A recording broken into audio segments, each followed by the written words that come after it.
De La Break of Soul's Dawn, dead. man. De La Soul. Oh my God. But a lot of jazz, definitely. Yep. Mm-hmm. Yeah, a lot of jazz. They're doing so much. They're so active. Well, that's what I mean. Well, the thing is like if the horns are going and if you got, someone like Elvin Jones on the drums, your heart rate is going to blow up. It's going to just like get you in that space where your mind is just popping. All right, here he is.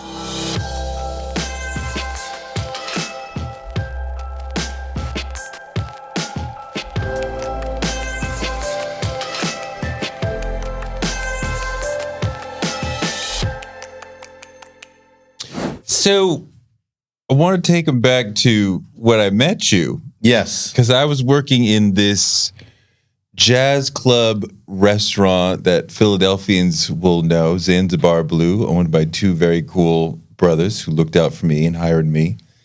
And I'm walking through, and there's this guy wearing a T-shirt, and I can see the T-shirt said, "Back to Africa." I'm like, okay, cool. And I think the second time I peeped the T-shirt, because it's like this young brother about my age, and it says, "Back to Africa with a white woman." I'm like, no, wait a minute. Back to Africa with a white woman.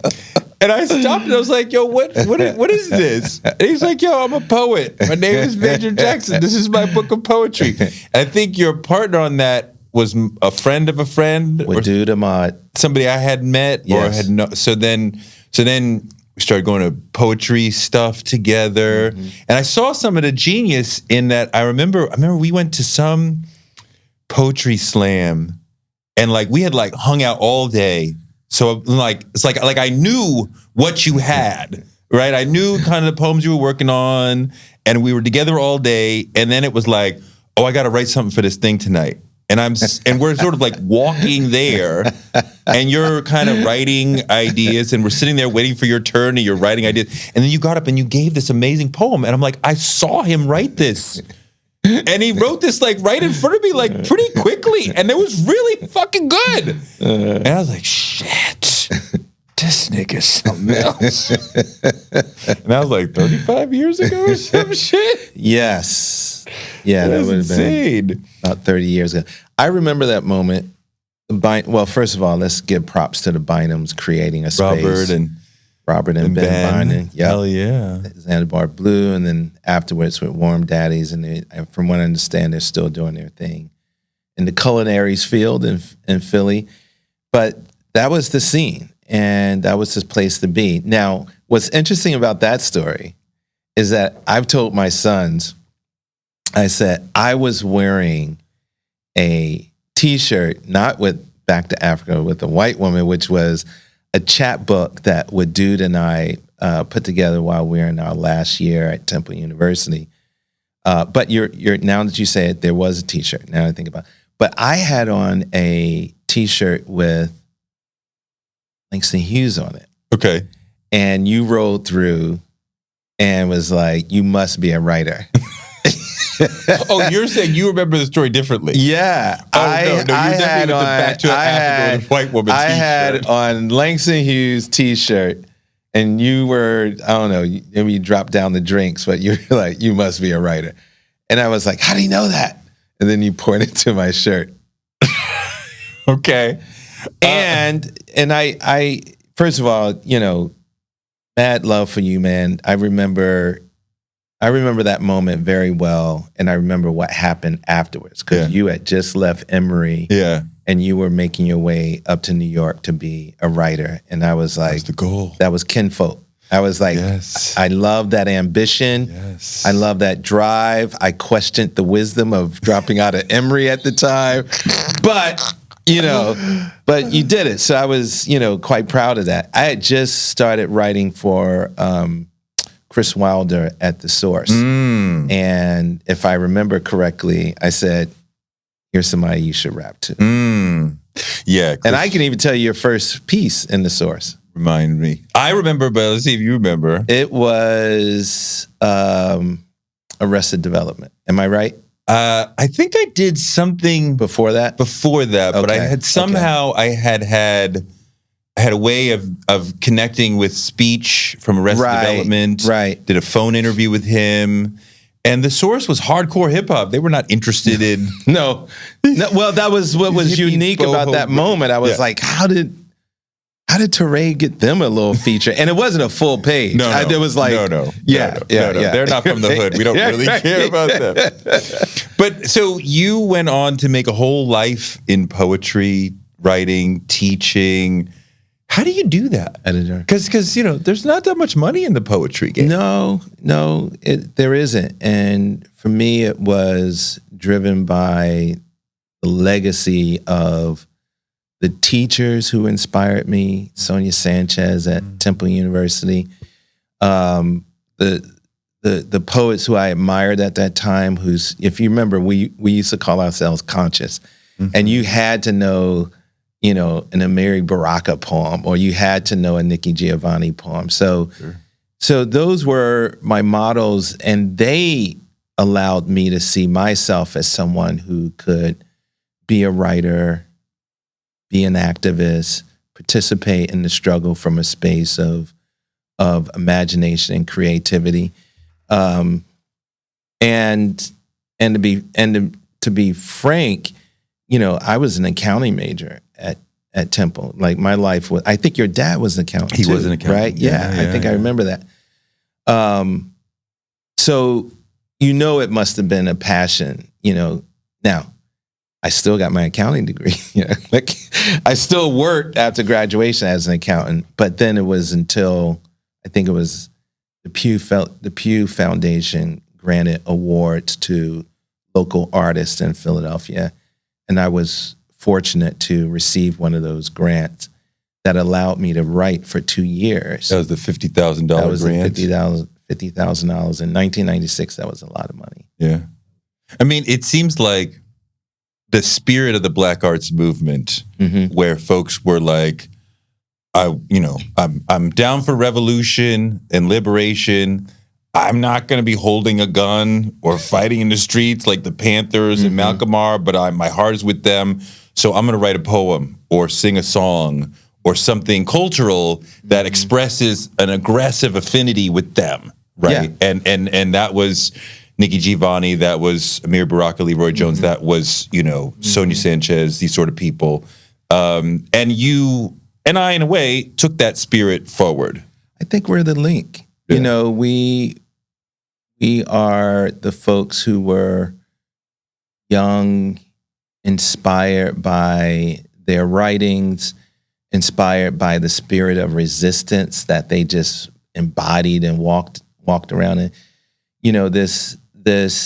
It was in the music, no doubt. That was our other connection, if you'll recall. The music somehow facilitated a possibility of, in one's self, in one's language, in one's imagination, and unapologetically. You know what I mean? We did not have to worry about, for example, like being institutionally excluded like they were. Like, I think about the fact that Amiri Baraka came up for tenure at Stony Brook and never got tenure. And we know why. Wow. Right? So I took lessons from them. I also realized that poetry was a craft, and somehow deepening that craft has been one of the most fulfilling and sustaining, something I could not have predicted back then. Wow. There is the outward-facing aspect of poetry. Like, you're going to understand where I stand regarding immigration. You're going to understand where I stand regarding gun control, all of that. But then there are private moments, of course, over the years since we've seen each other, in which, when I could not speak to someone else, I had to go inward, and the poem facilitated that that measure, that getting a grasp on the world around me and the people in my life. Well, take me a step back. how do you write a good poem? Because anybody can write a bad poem. Well, I've always set a personal bar for myself, and this is in a quest to obtain a voice and a style. So early on, and maybe this is the influence of hip hop, and I kind of talk about this in my introduction to Best American that I edited, Best American Poetry 2019.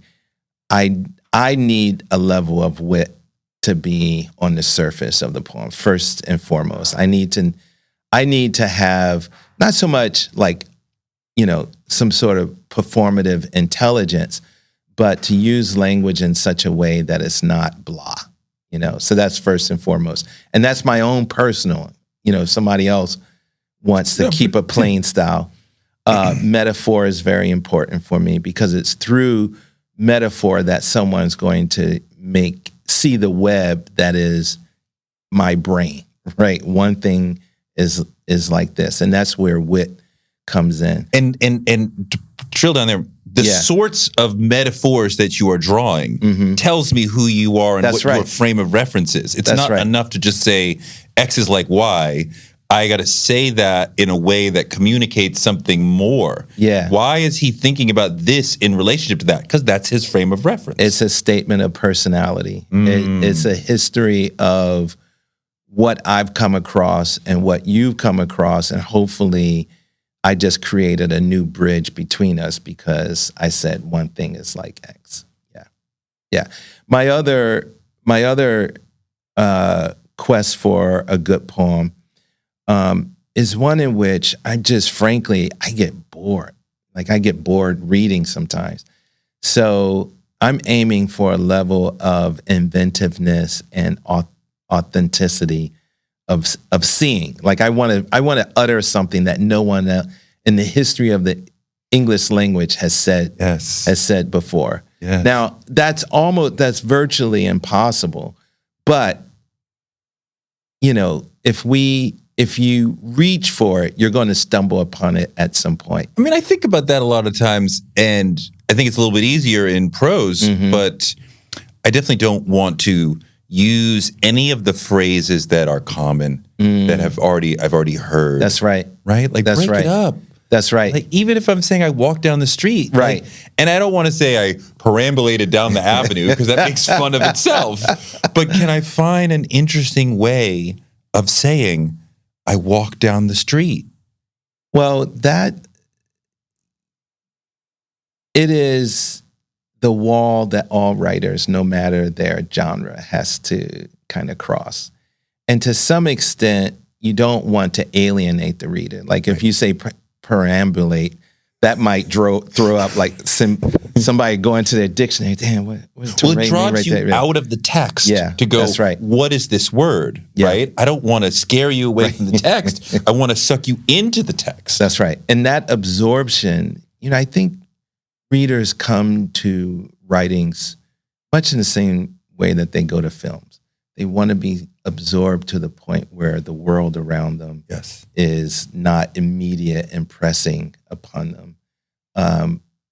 I'm trying not to use the word escape, for example, but there's an example, right? Sure. Yeah.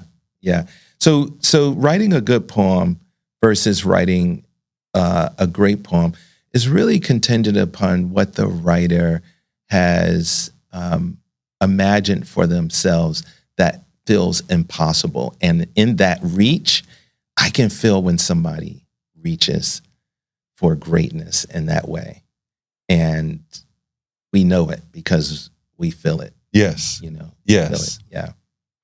If every word in a poem, much more scrutiny than in prose or in fiction, because you're working with a far smaller number of words. That's right. So you got to really microscope every word, and is this the right choice in terms of meaning, in terms of poetry, in terms of rhythm, and right? I mean, as prose, I'm thinking about rhythm, but not the way that you have to. No, and as a novelist, your canvas is big. I mean, like you got a Jean-Michel Basquiat studio that you're working with. And I just got this little square of a page. It's hard. And as a result, what you're saying is absolutely correct. And I think because of that scrutiny, that's another reason why I think it's important to aim for the authentic, to aim for, Ezra Pound called it, make it new. Always the reader has to be surprised. And at some point, you leave your apprentice stage. Like when I was younger, I literally had almost like a checklist of what I wanted the Major Jackson poem to sound like, what subjects I wanted to address, which for me were very personal, coming out of North Philadelphia and Germantown, and thinking about the how Black folk were pathologized, and I wanted to write against that. And that was very important to me thematically. But on the aesthetic side of things, I literally had a checklist. And at some point, it becomes just part of your DNA and how you walk and how you talk. So I feel great this year. My 6th book is going to publish. It's a collected of my first 5 books, along with some new poems. So, it's a vision. When your relationship with the audience is very important as a writer, and as I'm writing, I'm thinking about: are they understanding? Do they understand these references? Do they understand the argument? Have you made the argument enough? I'm constantly thinking, and I want most of the readers, right? Some of them are going to miss it, but is the average person who I'm expecting to read this going to understand? Am I losing them? Am I winning them over? Whatever. For a poem, it's not the same. I feel like poets, I want you to not fully understand. I want you to be confused, or at least I want you, like, for me to understand a good poem, I have to put in more work. Right. To do prose and fiction, I'm doing most of the work for you. Right? Do the imagination and come with me. Right. But for you guys, for poets, you want the reader to work more. Some poets do, and they want to for various reasons. I think the most opaque poem is kind of solipsistic. That's someone who's writing a poem that is really not thinking about an audience or a reader. The great late poet Etheridge Knight used to talk about the poet, the poem, and the people. Right. And I subscribe to that particular equation. So to some extent, I'm always thinking about audience. There was this group of poets in the late 1970s, 1980s here in America who had believed that language had been co-opted by capitalist forces. Absolutely. And as a result, they just wanted to kind of disrupt your relationship to language, to kind of wake you up, or as the Russian early 20th century Russian futurists believed, they wanted to kind of defamiliarize language so that you can have a new relationship with language and thus yourself. That's not my agenda. It doesn't emerge out of the tradition that I kind of write out of, but I respect that particular purview, so I'm not going to totally diss them. But the tradition that I emerge out of, begins with Langston Hughes, passed on down to Gwendolyn Brooks, passed on down to Black arts. It's one in which art is art. Like you don't want to, you still want language to perform a level in which, as Sonia used to say to us in class, a high bar had been set, by previous generations, and you got to go there. Yes. But it is one in which the tradition that I emerge out of is one in which it's a continuum of consciousness. I am carrying forward conversations about my freedom and how that freedom is manifested in my art. Yes. And that's why I can't fully say, well, here, reader, here's the poem, and it's a puzzle, you go for it. Yes. But we also have some of that, like there's this wonderful poet, Harriet Mullins, and another dear, wonderful poet, Erica Hunt, who emerge out of a tradition of experimentation, but they're operating within the framework as, first as poets, Black female poets, and in the case of Harriet, Black female poet from the Southwest, where there was a tradition down there of conversation. Now we talk about Texas, Juneteenth, and the consciousness around being a black Texan. But so in a lot of ways, I do think audience is important. Poetry can be difficult. Sometimes you got to wrestle with that difficult. But I always try to encourage readers too, not to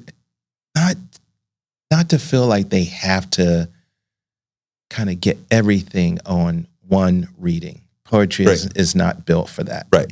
In fact, I would even say poetry is great because it always opens up something each time you read it. You can always go back to a poem and something emerges available to you, mainly because of you're bringing a new experience and awareness to it. Yeah. When I was in, what was that? I think it was in graduate school. I tried to do a paper about the blackness of Black novels. Very, very difficult. I don't think I finished it because I couldn't really identify what is Black about these pieces, more than just Black subject matter. But, so I'm going to make you answer the question. It's very hard question to answer. But there is something substantively Black about some of the poems that we love and the poets that we love. And I'm trying to put my finger on what is it that we are loving and responding to in their work. It was a wonderful critic, Stephen Henderson, who wrote a seminal, now classic book on this called Understanding Black Poetry. Yes, I have this. He talks about, and there's been critics come along. It's like an essentialist. There's something just essential about Blackness, and they tried to frame it with words like soul, right, or mascot, cool, right, vernacular, Black vernacular. I personally, for me, if I think about, I grew up in the church, and I grew up in the streets, and I had great teachers, both Catholic school and public schools in Philadelphia. When you are kind of immersed, my friend talks about Black summers. Like, if you grew up north, grandparents or aunts and uncles were down south, suddenly you're immersed in a culture that is so kind of full of love, full of expression, one in which you're so cocooned in that. Sometimes also going from like the speed of the urban to the calm of the rural. Do you remember in Crooklyn when Spike Lee has, I think the sister goes down and he cuts to like a spaghetti Western aesthetic, like that felt right to me. The pace, the grass, man, the outdoors, the light. It was the heat and how that humidity also affects one's sense of time. It's gorgeous, just beautiful. And I think when it finds expression in a work of art, painting, music, poetry, it has no other outlet but to come out as something that's essential and felt. Man, I'm not a theorist. I cannot write, a 200-page monograph on this, but we feel it, and I think other people feel it too. In fact, feel it so much so that they exoticize it and want to bank it. They want to turn it into something. But it's real. It's very real. It's very real, and it's life sustaining. That's the other part. It is. It's life sustaining. do me a favor, read something from your new one, Razzle Dazzle, and then see if you could take me through some of the choices you made as a writer. Okay. And why you said, I'm going to do this word, this line, this rhythm, whatever, so I can kind of hear it and then see it through the writer's eyes. Okay. This is the first poem that opens the book.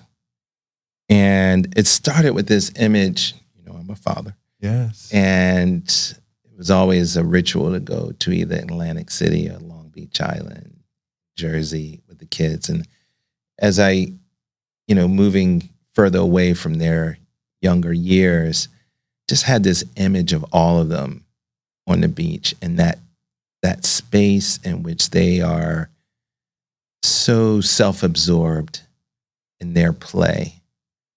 And I said somewhere in an interview, that's a quote that's going around now, I wrote it last year, I don't think there's any other more sacred place on earth than a brown child's imagination. And that image took me to this particular poem. Let me begin again.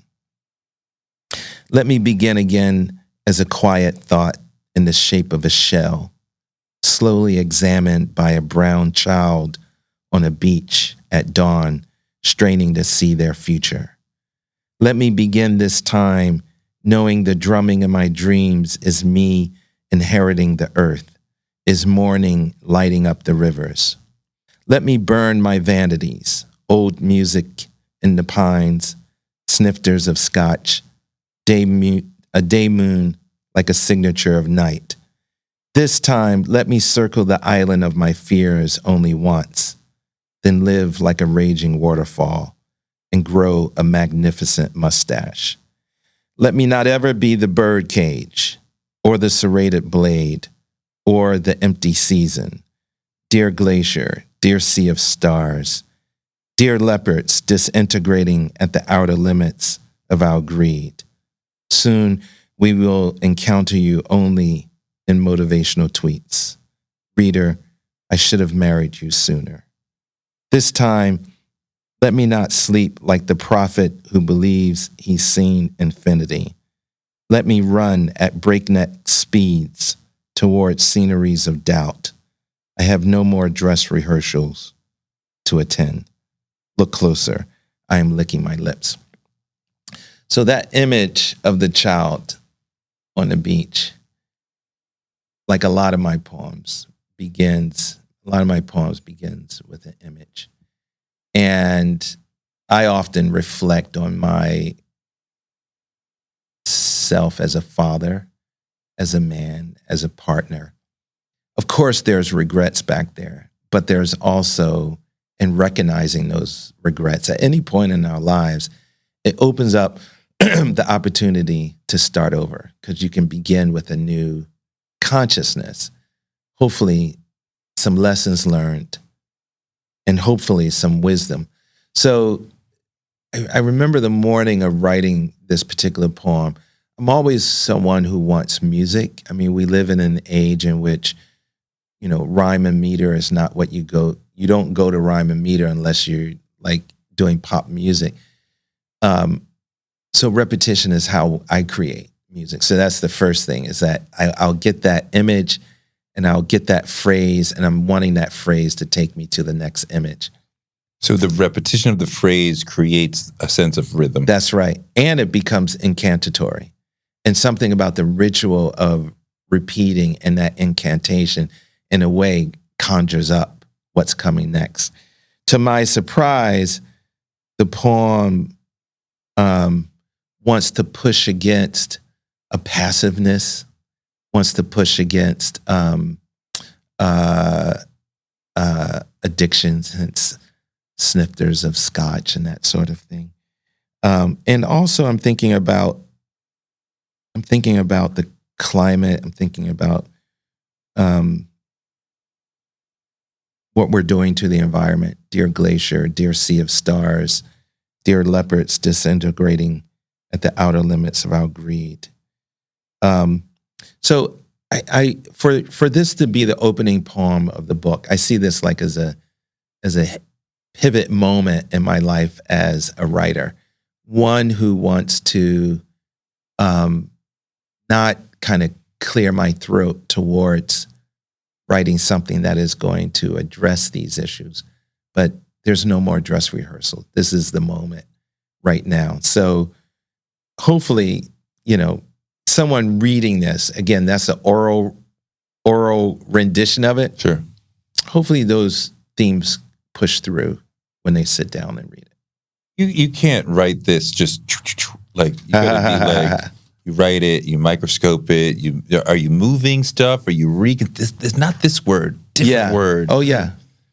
I'm sure this poem went through at least 10 to 15 revisions. Yeah. And that's mainly because, I don't know about you, but I'm a little restless with myself. Well, first of all, I need distance. I can't, I try not to put work out too soon in the world after I need to have that distance to know whether or not it's banging. If it's not banging, then I'm gonna come at it. That distance also allows me not to be so attached to it as well, those early drafts. So yeah, this probably, I probably added more repetition to it. And some of the images, there was a lot more that I scaled back. Yeah. Knowing what to cut is so important. Dude, nothing kills a piece like it being overwritten. It's just like, could he come on? Like, let's go. And because of we were talking about the canvas of a novel or short story versus a poem. To some extent, the poet relies on that brevity and that speed because the wisdom has to hit, and it has to hit at the right moment. Sometimes, particularly with my students, they said the thing that needs to be said, and they can just like cut it right there, just end it, so that the reader can live with that brightness, that epiphany, that insight, that force of intellect and feeling. Mm-hmm. Yeah. Take me through the process of writing. Did you write with a pen or you write on the computer? I pull everything. My phone. I've been using the notes, creating notes on my phone. Definitely pen. The composing happens at the computer when I'm pulling it. Are you together. A morning person with the writing, or is it all day? I'm late night. Late night. Yeah, when everybody's gone to bed, and I can just like. It's quiet. Exist in that life. Phone's not gonna ring. The game Kids is off. Aren't yeah, right. I can't write during the game. I'm so focused. Terrible. But the game is over. Yeah. The world is quiet. Nothing's changing. Yeah. Now I can drill down. I'm in my office at home. Lots of books. I got a little music system in there that's. You writing quiet or you write with music? A lot of times I got something back there. No words, all instrumental. Right? If he's or she's talking, can't have two, right? I can't hear myself think. Exactly. I don't want any music. I hear you. I want silence. Yeah. I mainly write in silence, but sometimes there was this one album, several albums I would play just to get me amped. Yeah, to get into it. Yeah. Like what? Okay, old school Biggie would definitely take me there. And I got first one or second one? Second one. Okay, Life After Death. Yes. I'm so happy De La is streaming now because Balloon Mind State was like that. De La Break of Dawn, man. De La Soul is oh my god. But a lot of jazz, definitely. Yeah, a lot of jazz. They're doing so much. They're so active. Well, that's what I mean. Well, the thing is like if the horns are going and if you got, someone like Elvin Jones on the drums, your heart rate is going to blow up. It's going to just like get you in that space where your mind is just popping. And that's what I need. I need my mind to kind of like associate. For a long time, there was an argument in the culture of like, is rap poetry? And I think at first, I said no, because I was like purist, like that's over there and that's over there. And I also was like, you know, I've read some poetry, guys. Your lyrics are great, but you're not doing what Amiri Baraka and Sonia Sanchez and Nikki Giovanni are doing. I'm sorry. I love you, but you know. And then I think it was Harry Allen, the great writer, who was like, no, I don't want them compared because hip hop does not need to stand on poetry to be great, right? I think it was at a time when we needed to understand that argument, liken it to other things. That's it's the new jazz. Get some cred. Get some cred. And it's like, no, hip hop is good on its own. Yeah. Don't need a crutch or whatever or be aligned in. But what do you think? Well, first and foremost, I had to stop teaching it. Hip hop. I taught a class called Hip Hop is Poetry. That class would fill literally as soon as registration opened, it was done. You said hip hop, and we're all signing up. And it was like, y'all signing up. Exactly. Yes. And there was, you know, I tried to maintain a wait list. It was ridiculous. And it would be mostly black kids. No. It was all white kids? Oh, no. We are talking University of Vermont. Okay. So when you had a black kid in class, you'd be like, hi, Ashe. Yeah. So nice to see you. My sister, my brother. Right. No, it was great because one of my homies, wonderful writer, Adam Bradley, wrote this wonderful book where he breaks down, you know, that was the text that I used. But you know, what took me there is because the rappers always called themselves poets. Yeah. But you know what I mean? Like, you read any poetry? I mean, and some of them did more than just name drop. You know what I mean? Like Rakim, as you know, Rakim is different. Right. Rakim knows the art, he knows the craft, and he knows how to even pun on the craft. Yes.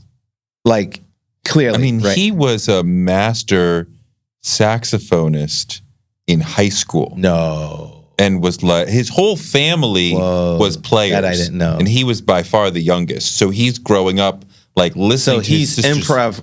Listening to his sister singing, listening to his brother playing, and he became one of the great saxophonists as like 16 years old. Like went to some competition in New York State for it. So part of what he was doing is he was mimicking the horn. Right. Now that you say that, it's clear. It makes a lot of sense. Yeah. It makes a lot of sense. I mean, I think most of those people who were saying that we're like poets had never read any poetry. True. Then Adam put out, which is great, the Yale Book of Rap. And then you can start interrogating the actual lyrics. And in fact, one of my dream issues of the Harvard Review is to get in touch with my favorite rappers and ask them if I can reprint or, you know, like Black Thought, like, yo, could you send us a rap that we can publish as a poem? And what you're going to see in there is all the great thinking across multiple areas, history, literature, which is interesting because this is the great debate right now with MCs is that they don't have that kind of depth and reach into, okay, I don't want to open up Pandora's box here. I don't want to be like back in my day. I know. But the bar was high. I'm going to go back to it. Like the bar was high. So, you know, the great eras, let's put it that way. My wish is that the art itself becomes more informative to how folks go about dropping their bars, dropping their lyrics. Because what they're going to find, and this is why I wanted to teach it, was because I knew also emergent poets could learn something from the rappers about how to use rhythm in such a way that it becomes generative of the next thing that you're going to say. Okay. And vice versa. Any aspiring rappers, and there were some, I even have them on video, because they would stand up and like do their thing, could learn that it was more than just party. It was more than just braggadocio, bragging on a song. It was something about embodying a freedom in that moment. And that's something that I wish more people talked about. Here were young, Black, Latina boys, girls, writing their freedom in a space that no other space allowed them to exist in. I think something can be poetic. And, I've loved hip hop. It's been my central culture forever. Right. Without it being... And you documented it. Yeah, without being poetry. Right. And I think saying it's poetry misunderstands what actual poetry is. One hopes that it's a gateway drug. Is it? Have you seen that? I'm not sure I've seen that. So Nikki put together... Giovanni put together a children's poetry CD. It was a book, but the CD came with it. My youngest, I think, had this and would listen to it every night. Tribe's Ham and Eggs was on there. I don't need no ham. Some high in cholesterol.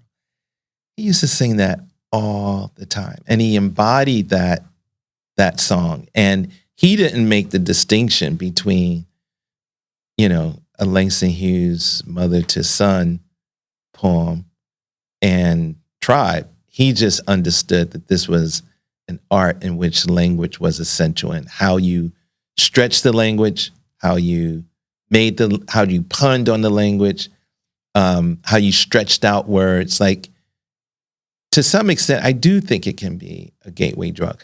The question is, for me, will someone have the patience to live with the poem? There's something immediate about rap, right? But you don't have to think too hard. There are, however, I think it might have been one of the members of De La was like, I said something in 1 year. It might have been Black Thought. I said something 1 year. It took you like 7 years to catch that. But one hopes. I'm ever an optimist when it comes to art. Who are the rappers who do it for you the most as a poet? All the members of Native Tongue Posse from back in the day. Jungle Brothers, Tribe Called Quest, De La, Black Sheep, a little bit of Black Sheep, Latifah, Moni, Light. Yeah, that was my.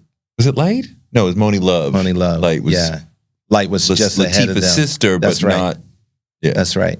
So that's my generation. And to be honest, man, I had to not a come to Jesus moment, but as a poet, I realized as much as Langston Hughes and Robert Frost and Gwendolyn Brooks and Amiri and Sonia and all those folks were influential. It was that generation of rappers. I forgot who recently said it, that allowed for complexity of existence that the music was not capturing at that time. The native tongues gave us the complexity. Gave us fuck being hard, pasa noose is complicated. Like that was such a seminal moment for anyone who was... We did have a breadth of experiences being expressed by hip hop in the 80s and 90s.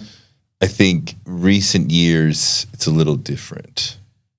What do you attest that to?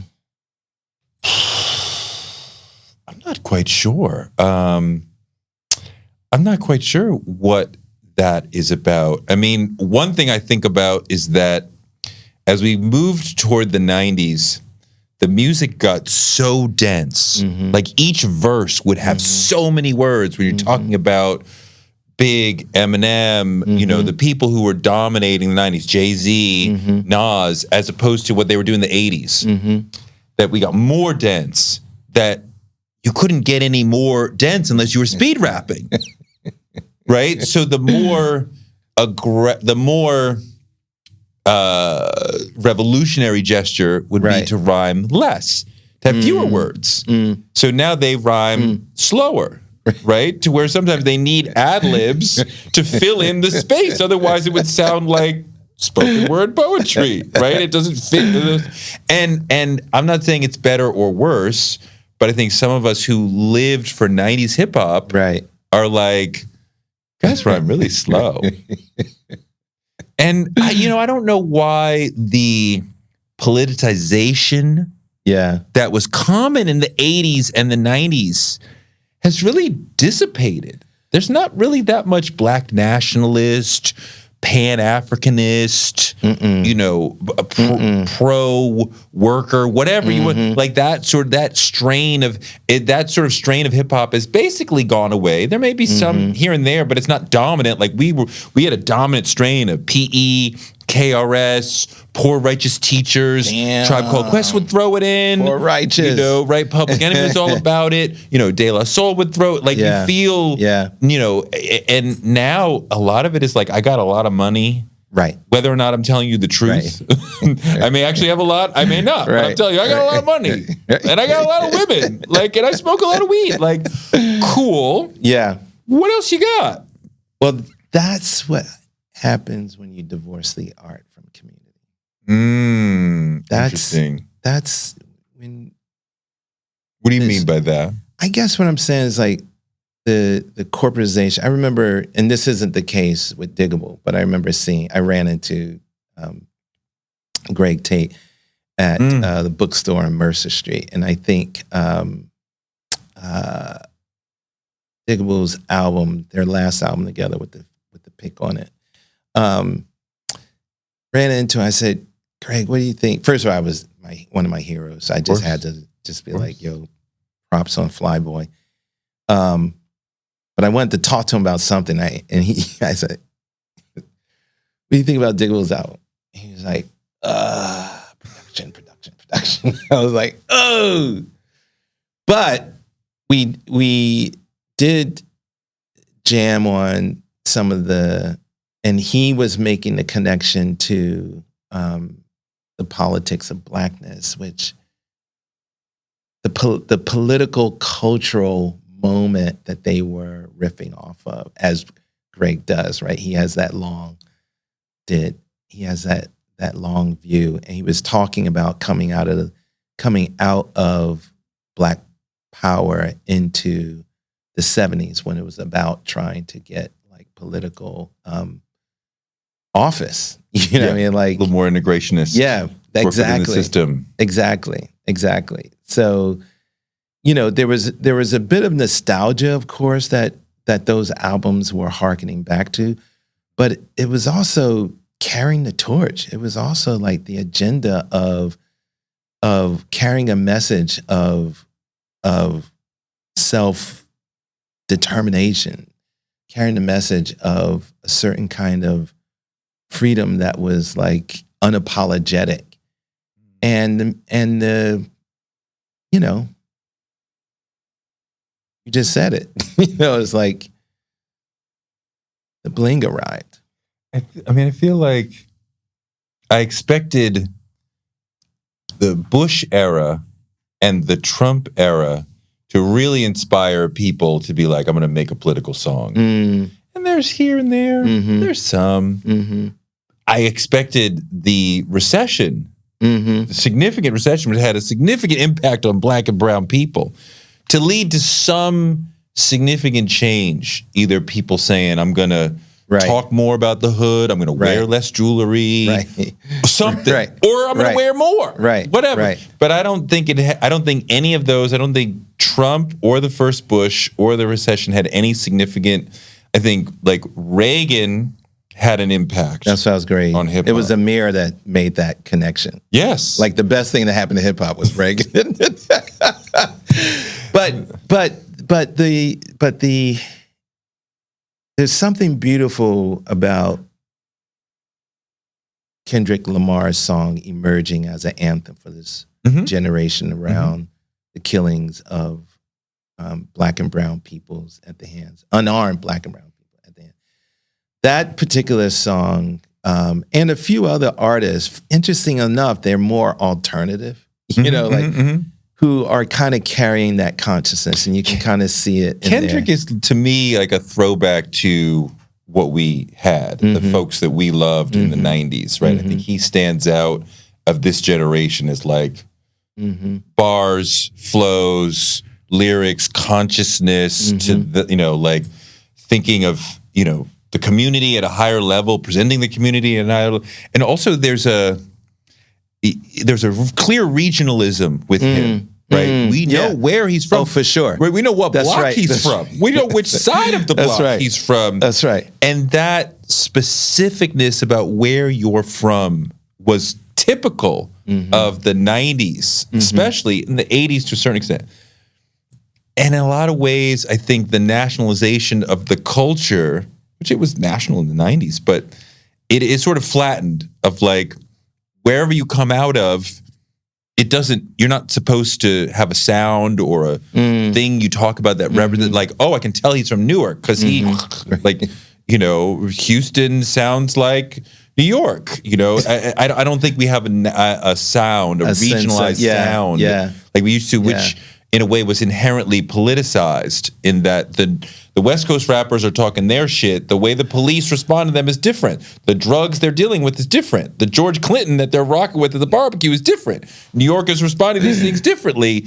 Now I'm like, outside of Kendrick and some people, it's like, well, where are you from? Yeah. What do you believe? What are you all about? Like, I don't really know. Yeah. Well, that's also, I think, I said corporatization. I'm also think globalization as well. Maybe it benefits one's kind of sales not to kind of stake yourself to one particular region because, Well, I wonder if you're from Go-Go, for example. But if you're, I'm sorry. I don't have anything against Go-Go in particular. Me neither. And I really haven't listened to that much of it. But it's a challenge for Go-Go to leave the DC area. Yeah, I mean, there's two minds of it, and I know that certain artists will build a local community, and because they represent whatever it is, Tallahassee, Brooklyn, whatever, then that community will show up hard for them. So you have a committed fan base, right. If If you're a national artist, who are your committed people? I mean, you may have them, but but the Go-Go thing, it makes my eyes roll into the back of my head only because of this. I've been asking my DC folks for years, where is DC hip hop? Every other area that has a significant number of Negroes has a significant hip hop history, except for DC. They have a lot of Black people. It's Chocolate City. They got a music scene. They got clubs. They got a crime scene. Where's the rapper who calls himself Rayful? Your phone gonna be blinging after this. No, but I mean, like, I'm not hating on DC. No, I know. I'm like, where's your guy? Like, I want to hear from you. I know. Where's your guys? Well, Go-Go eclipses so much. That's what they always say. It eclipses. You go to a block party, Sugar Bear. I'm going old school now. Boston got more MCs than DC. That's insane. Yeah. But you know what? It's an opportunity. Somebody's listening right now. They're signing up a bunch of people right now. The nation's capital. They're coming for us. I ask everyone who comes on the show, what does being Black mean to you, and where does it show up in the work? I hate to repeat myself on this, but W.B. Du Bois said, I don't give a damn for any art that does not take up the mantle of speaking truth of Black existence and all of its beauty and glory. Nice. And he set out to make that like a thing, right? So much so, one of his talks, can't remember exactly where. It might have been in DC, funny enough. He gave a talk and he read a poem. And he asked, who wrote this? And he said, you probably think it was John Keats. But in fact, it was County Cullen. Like, he used Keats as his measure of greatness. But at the same time, Cullen was also writing about, even though there was that sound, that kind of classical, kind of British sonnet. He wrote so many sonnets. James Weldon Johnson also said, similarly, no people have been dismissed if they had great art. And he too, it's sad that it went by, but last year was the 100th anniversary of the very first anthology put together by James Weldon Johnson called American Negro Poetry. Wow. He wrote that in his introduction. It's a great introduction. It articulates so much that has animated my own kind of values as a writer of poetry. There's some other complicated stuff in there too.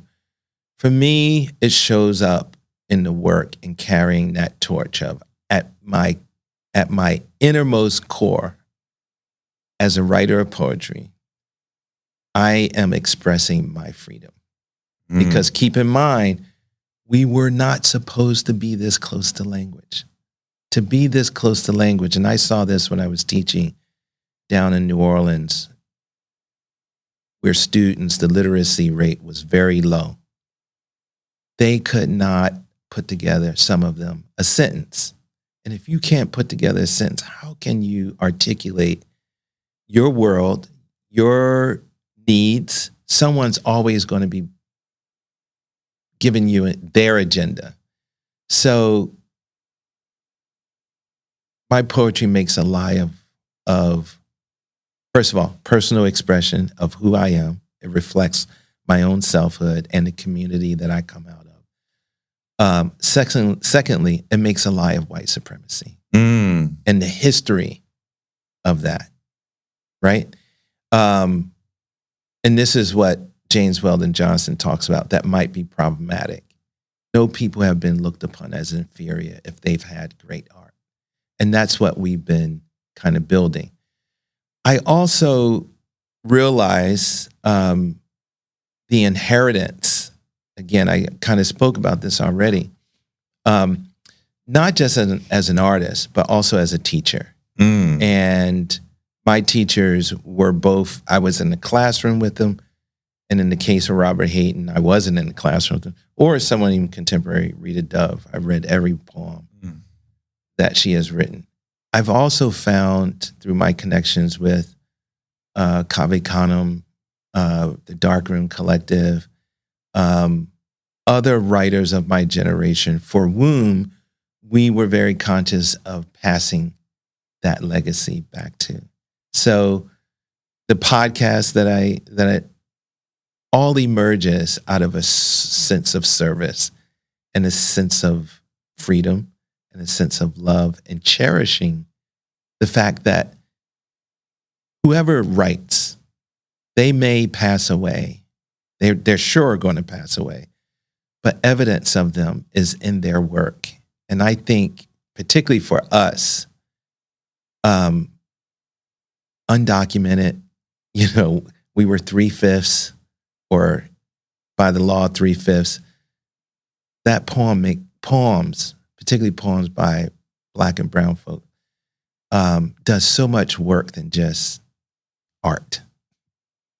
Yes. It stands for us, and I was here, and I did something, and I thought deeply and created something. That's right. I imagined, I made, I'm a maker, which is the root word of poetry. Poesis, Greek. Making.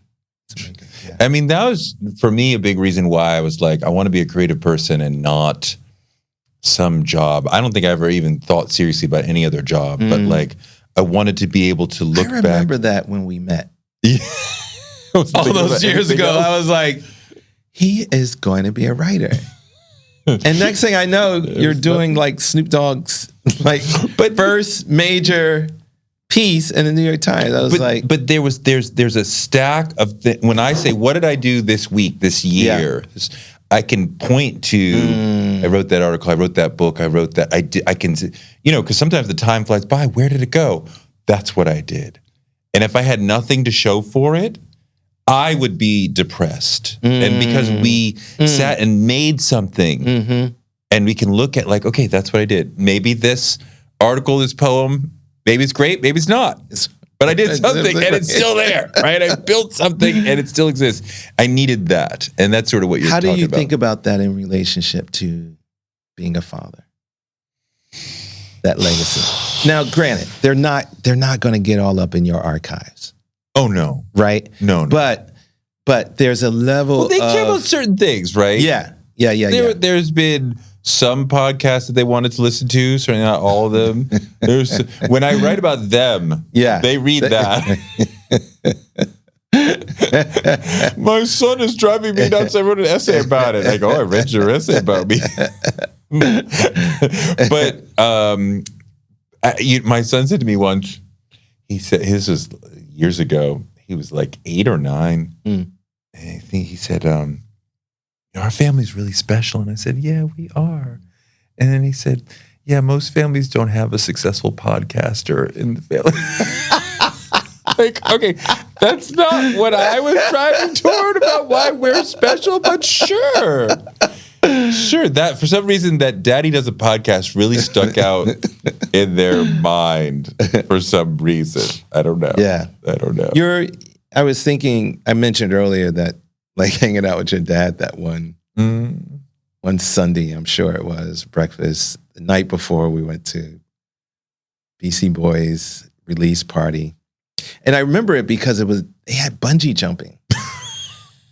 Like they had like a crane and people were literally like being drawn up in bungee. I couldn't believe that. Anyway, next day jumping. Though, like your dad was, first of all, cool dude, but he was also like, I remember him interrogating me. What are you into? What are you doing? What are you doing with your life? That sounds right. That's about right.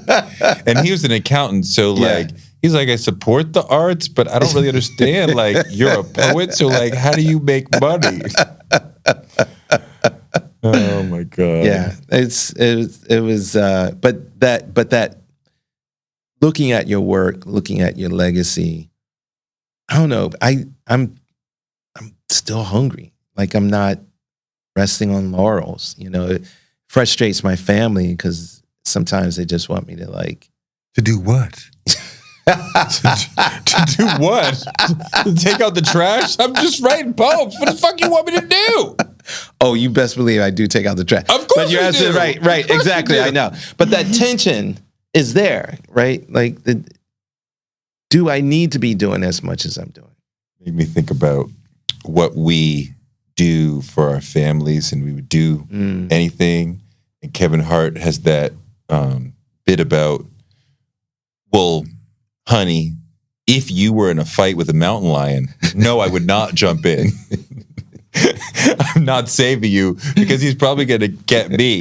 And if you are in a fight with a mountain lion, even if you make it out, do I want to be with the person who's left, who suddenly has one arm? I don't know if I can do that. That's heavy. That's heavy. My buddy thinks artists, well, first of all, I think artists, we live in that space where, not that we're always thinking about the next project, but we can't help this relationship to our material. For us, it happens to be language. If you're a painter, I know painters, they just be like, wait, they're like at a party and they're like, I got to go to my studio. And they just like start going to the canvas. Yes. So there's that. But I do have a friend who feels as though, and I'm curious if you believe this, but that there's an element, particularly among Black folk, of John Henryism. Like, ooh, what do you mean? Just, John Henry, man, like always got to be doing something to prove one's kind of worth. And we know the tragedy of John Henry at the end there. But I think with artists, it's just a natural impulse of who we are, you know? I mean, I don't feel a desire to prove myself to anybody. I may have earlier, but not in 20 years. Yeah. But I mean, I guess there's a basic, like, I'm going to show them sort of thing that anybody who feels good about what they can do takes into anything. But like, I don't walk around like that. The thing you made me think about is that I think before I was 30, I didn't really have control of the creative impulse. So it would just come at you all the time. So I just kept a Post-it note all the time. I might be in the middle of a conversation with you. I might be asleep. I might be at a party, whatever. And like an idea starts to come in for a poem, an essay, a story, whatever.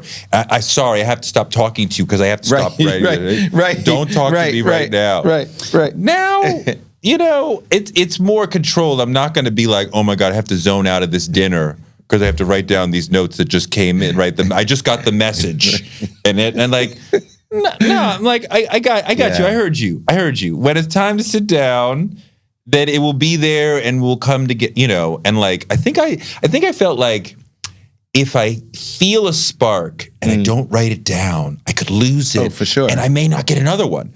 Now I'm like, okay, I see you, new idea. You may or may not turn out to be great. After all, I'm going to test this. Right, you look good see if now. You're still around when I finally get to my desk. Or tomorrow morning when I get to you may not be as cute as you are now. So have a seat with the others. We'll get to you when it's your turn. I remember also another moment. You won't remember this. I think you were just about to finish your degree at Columbia. And no! I only got through 1 year of the 2 at Columbia. Really? I wasn't really. When did the portable come out? After that. After Columbia. This is ambition talking, right? Because this is us, right? Yeah. We're like, we got the Toni Morrisons of the world, right? You're like, I'm going to be the next, which I loved. I'm going to be you didn't say Richard Wright, Ralph Ellison. And I love that, dude. That was my man. I love that. I love that you said that because to some extent, which I try to pass down to my students or any young person, 95% of being a writer is confidence. Sure. And a certain level of, like you said, what else am I going to do? Right. There's no plan There's B. nothing else. But I love it. And right? then you add that. You love writing. I love writing. I can't wait to get back to the... Dude, I'm in my zone. Yes. I'm in my zone. Some people's zone is on the court. Mine is like at my desk. But if you're a writer who's pulling your hair out as you're doing it, I think that seeps into the work as opposed to somebody who's like, this is my favorite part of the thing. of sitting here with the text, rip it up, put it back together. I enjoy that. Yeah. And I don't need rituals. I don't need a candle lit. No. Like, I don't need none of that, you know. So that tree that fell on my house the other day. Oh my God, you're such a writer. You're Instagramming about a tree fell on my house, and you're giving me pictures of this giant tree. But you're like, I have a deadline, so I can't deal with this until 3 days. And I'm like, yo, that's such a wreck. I'm like, yo, there's dishes in the sink, but I gotta get this thing done. I know where this character is going. I can't do that right now. That's my point. And you know what? After I talked to you, I was like, or texted, I was like, oh, you know what? I'm gonna use this as the basis of what I'm writing right now. You should. I wrote about that tree, and that's what I mean. Like when it comes, you got to go with it. But so the confidence thing, and in a way, you know, writers are parasites. Like if something comes in, I think you talked to Nikki Giovanni about this. Nicole. You talked to Nicole about this, which is like, as a journalist, you were talking about being a journalist. And as a journalist, you gotta tell the truth. And sometimes that truth is gonna be tough. You gotta like get it in there. And so that's how I am, is like, as a writer, as a poet, I reach for whatever is gonna make the damn thing go and have its own heart, its own rhythm. Yeah, man. It's people ask, what's your creative process? I'm like, it ain't pretty. You want me to say something about, I get my special pen and my pad and maybe light some candles, and no, it's hungry. It's like, it's voracious, books, music, art. Sometimes I'll just call up a buddy, like, yo, remember that scene in Gene Toomer's Cane? What do you think that's about? Just to get me going. Yes.